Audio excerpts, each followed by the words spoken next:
Google's Quantum Odyssey. As a content producer in the field of quantum computing, I am always on the lookout for the latest advancements and breakthroughs. One topic that has been making headlines recently is quantum supremacy, the idea that a quantum computer can perform a calculation that is beyond the reach of even the most powerful classical computers. In this blog post, I will take a closer look at the concept of quantum supremacy, examining recent announcements by both Google and a team of researchers from China and separating the hype from the reality. In order to have an accurate content, I used ChatGPT-4 to locating documents and assist me in writing this post. Let's start with Google's announcement of quantum supremacy in 2019. At the time, the announcement was met with both excitement and skepticism from the quantum computing community. Google claimed that its 53-qubit quantum computer, Sycamore, had performed a calculation that would have taken even the world's fastest supercomputer thousands of years to complete. However, IBM objected to Google's claims, arguing that the same calculation could be performed on a classical computer in just a few days. The controversy surrounding Google's claim of quantum supremacy highlights some of the challenges facing the field of quantum computing.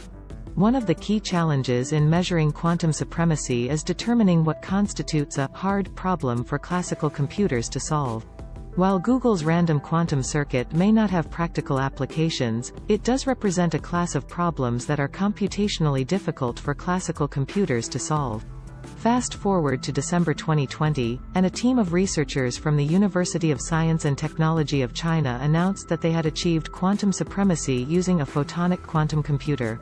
In a paper published in the journal Science, the researchers claimed to have performed a calculation that would take the world's fastest supercomputer hundreds of millions of years to complete. However, some experts have raised questions about the scalability and practicality of photonic quantum computers for solving real-world problems. One key difference between the Chinese team's photonic quantum computer and Google's superconducting qubit quantum computer is the way in which the two systems are measured. While Google's quantum supremacy experiment relied on measuring the output of the quantum computation directly, the Chinese team's experiment used a more indirect approach, measuring the output using a classical simulation of the quantum computation. So, what does all this mean for the field of quantum computing? While the announcements by both Google and the Chinese team are certainly impressive, it is important to remember that quantum computing is still in its early stages of development. While quantum supremacy is an important milestone, it is not the end goal of quantum computing. The true promise of quantum computing lies in its potential to solve complex problems that are beyond the reach of classical computers, such as simulating complex chemical reactions or optimizing logistics networks. As a content producer in the field of quantum computing, my goal is to separate the hype from the reality and provide readers with an accurate and nuanced understanding of the latest developments in the field.